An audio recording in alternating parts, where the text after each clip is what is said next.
嗨，大家好，我係 Jane。我終於都將我香港嘅貓貓移居咗過嚟檳城啦。係啦，因為咧移民公司真係太貴啦，咁所以咧我係自己一個搞晒所有手續嘅，咁就係由搞文件啦到上機啦，都係我自己一個做嘅。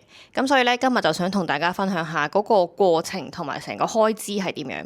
咁同埋另外啦，我係拎埋我喺香港嘅貓貓嘅骨灰過嚟㗎，咁所以咧，我今日想同大家分享下成個過程係點樣，俾大家睇我嘅貓貓啦，耶！Hello，佢哋終於都過咗嚟啦！Hello，哇，好走啦。其實咧，成個過程咧係唔難嘅，咁但係當你自己一個去做呢件事嘅時候咧，你就成日都覺得自己會做錯啦。其實大家如果要做呢件事嘅話，係唔使驚嘅，係因為真係好簡單。第一步咧就係要揾咗呢一邊即係馬來西亞嘅寵物移民 agent 先啦，因為呢一邊要隔離嗰啲都係要 agent 安排嘅。然後你揾咗 agent 咧，佢就會俾一個 list 你啦。咁個 list 上邊咧就會有齊晒貓貓佢要打嘅針啦，同埋即係所需要嘅文件啦。咁咧，我嗰時第一樣帶佢哋去做嘅咧，就係去診所嗰度打瘋狗針啦。咁因為瘋狗針咧要唔知有幾多日前打咁樣嘅，所以咧我就第一時間個半月前我已經帶佢哋去打定支瘋狗針噶啦。咁同一日啦，我係幫佢哋打埋疫苗同埋ISO 嘅晶片。咁你記住睇清楚嗰個 list 上邊嘅嘢先至好再去幫佢哋打咯，同埋你可以拎去俾診所嗰邊睇完咗。好啦，你等佢打完針啦，搞掂晒啲嘢之後啦，咁就可以 book 機票啦。過嚟啊！你過嚟啊！過嚟媽媽度，你過嚟我度先。你過嚟我度先，我哋一齊啊！我哋一齊啊！咁啊，我哋一齊啊！最好啊！咁咧第二步就係 book 機票啦。咁哎呀，你要唔要講嘢啊？咁咧第二步就係 book 機票啦。咁我係 book 咗馬航嘅。咁因為馬航個價錢 OK 啦，同埋因為馬來西亞一定係要寄倉嘅，咁所以好似佢個寄倉費用係比較抵。完機票之後咧，就打上馬航同佢講翻，打上個 hotline 度啦，就同佢講翻話你要留位啦。咁寵物個籠係幾大啦？咁跟住就要留翻佢哋個品種啦。係啦，就大概係咁啦。因為重量係去到機場先計嘅，所以你就唔使俾重量噶啦。咁佢就幫你 hold 住咗個位噶啦。咁我提大家嘅就係記住，不厭其煩地要打上去多幾次 confirm 你個位係 hold 住咗。跟住咧就係到買飛機籠啦。咁飛機籠咧，我今次喺淘寶度訂嘅，因為我唔想買二手啦，同埋如果全新嘅話咧，個價錢真係都幾貴。咁咧我就拎其中一個籠俾大家睇啦。咁咧個籠咧就係咁樣嘅，其實認真講都幾實淨，佢個質素幾好。咁嗱，咁等下先，拎住啲咪先，夾翻住先。好，咁嗱，個籠咧就係自己砌㗎啦。咁其實咧，我就問過馬航嗰邊嘅，佢就話其實咧冇限制嘅，即係冇真正嘅限制，唯一嘅限制就係個 size，即係你個 size 唔超過158cm 乘幾多 cm 咧係冇問題嘅。咁所以咧呢一個咧，只要你跟住你貓貓嘅 size 去買，即係個籠唔係太細，令到佢好辛苦嘅話咧，咁其實 OK 嘅。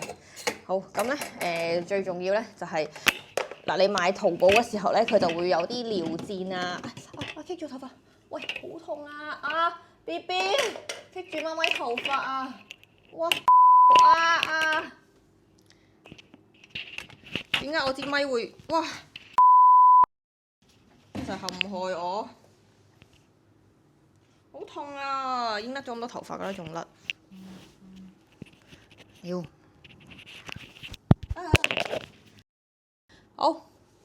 好，咁跟住我哋繼續啦。咁跟住佢本身裏邊有尿墊嘅，咁記住上機之前要攤好啲尿墊啦。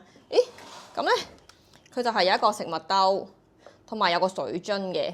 咁其實我覺得佢哋啲水樽係一定唔識用㗎啦，咁所以都係即係以貨買啦，叫做就擺喺度俾佢哋真係好頸渴嘅時候飲。咁其實始終4個鐘機程咧，咁你喺佢哋飲即係出發之前就俾佢哋食定飲定就會比較好。你睇佢而家其實都會出現嘅，點解咧？因為我喺出發前，我係提早咗1個月度咧就買呢一個籠㗎啦。咁呢個籠咧，我就係攤喺屋企，等佢哋自由出入，就令到咧佢哋覺得哇好舒服嘅，好好自在啊咁樣。咁咧到佢哋搭飛機嘅時候都冇咁驚噶啦。好，咁其實咧另外啦，因為我有聽聞過佢哋會好驚嘅，咁所以咧嗰陣時咧我就買咗呢支嘢咩費洛蒙。咁實際上我覺得就你俾呢件衫佢啦，你俾一啲你平時着開嘅衫佢擺喺個籠裏邊。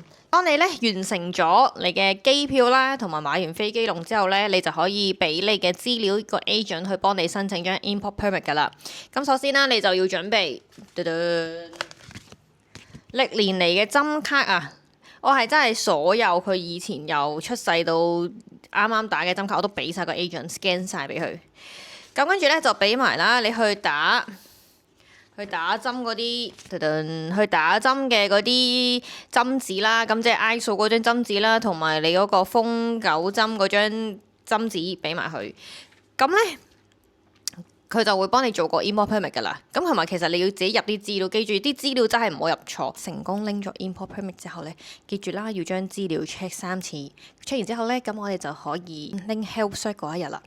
咁 health cert 嗰一日咧，我哋就係 book 咗朝頭早一早去睇獸醫嘅，因為咧想盡量朝頭早嗰輪咧就交咗嗰張申請表，即係加簽嗰張申請表。咁咧就希望第二日朝頭早就可以拎到。去到獸醫嗰度咧，咁我係幫佢哋做咗拎 health cert 啦、檢查啦，同埋係幫佢哋做咗嗰個內外驅蟲嘅。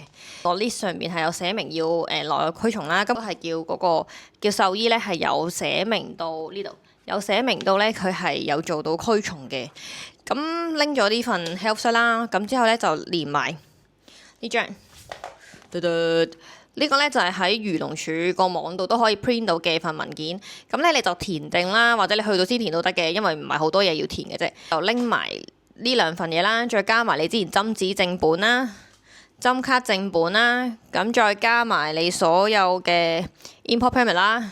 係啦，咁就一次過交晒過去俾佢哋加簽就可以噶啦。盡量嗰一日，即係除非你住得好近啊，因為我真係住得唔近，所以咧我嗰一日咧全日都係 stay 喺深水埗嘅。咁我就等，因為我驚佢又要我過夜又剩啦，咁所以我嗰日都全日係又喺嗰度等嘅。咁所以咧，你 confirm 自己咧冇嘢錯、冇嘢改、冇剩咧，咁就可以到第二日就朝頭早去拎你嘅 health cert 噶啦。真係到上機嗰日啦，咁上機嗰日咧就因為我極好彩啊，我阿爸阿媽又嚟幫我手，咁就我哋係做咗4個幾鐘去到機場嘅。咁其實佢都係要等 counter 開咗先會幫你做嘢嘅，咁就所以都早幾多都冇所謂嘅。記住啦，文件咧要準備多幾個 copy， 係全部喎，即係針紙、針卡，所有嘢都要準備多幾個 copy。因為我記憶中航空公司嗰邊係會問你攞多幾份嘅，即係嗰時佢問我攞咗唔知2-3份嘅 copy 咁樣，所以準備定啦。咁嗰日咧就會將佢哋即係稱下佢幾重啦，咁跟住就收額外行李費嘅。好啦，咁完成晒之後咧，就等去到 KL 嘅時候咧，咁就去即係落地之後咧，就揾翻 agent 啦，揾翻 agent，跟住就交翻啲所有正本文件俾佢咧，咁就佢哋就會去到隔離中心噶啦。我覺得最慘嘅咧就係你只可以睇到 video 咯，你係唔會可以去到隔離中心度睇佢哋。係啦，咁所以其實嗰7日都幾煎熬嘅，因為你淨係可以睇到啲片，佢哋好似勁驚咁樣啦。咁然後係啦，咁不過到接翻去之後就覺得OK 啦，一切都值得嘅，因為佢哋而家真係好開心。到最後同大家分享下開支嗰一 part 啦。苗啦，晶片再加瘋狗針咧 ，total 係2088蚊。health cert 嗰日咧就係2992蚊，咁咧係包埋內外驅蟲嘅啦，同埋 health cert。然後咧就係漁護署加簽310蚊，機票錢係1370幾蚊嘅，因為我係買單程所以平啲嘅。同埋我係加咗行李架，我加咗32kg 行李都幾抵。跟住佢哋嘅行李超重費係1760蚊 ，agent。我覺得最貴係個 agent free 噶啦，agent free 係3600蚊馬幣，咁就係包晒所有嘢噶啦，即係嗰啲隔離啊，全部包晒嘅。乘二嘅話就即係7200蚊港紙，咁個 total 數咧就係數咧就係呢個數15726，我覺得都 OK 嘅，比起揾 agent 係都應該平咗一半有多，都唔知止唔止，係啦，咁就勁啊！咁我今日分享嘅係咁多啦，大家記住有咩可以留言問我。係啦，應該有下一條片嘅，咁可以 like 啦，subscribe，喂 like 呢條片一定要啦，like，subscribe 可以，係啦，OK 嚟，下次見。啊，仲有就係寵物骨灰係點樣送過嚟嘅咧？咁我就 send 咗 email 去民航處度問啦。咁咧佢就話其實 hand carry 同埋寄倉都得嘅。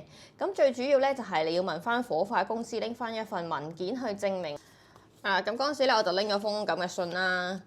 係啦，咁你過海關嘅時候，因為講晒係 hand carry 㗎，我費事打爛啦。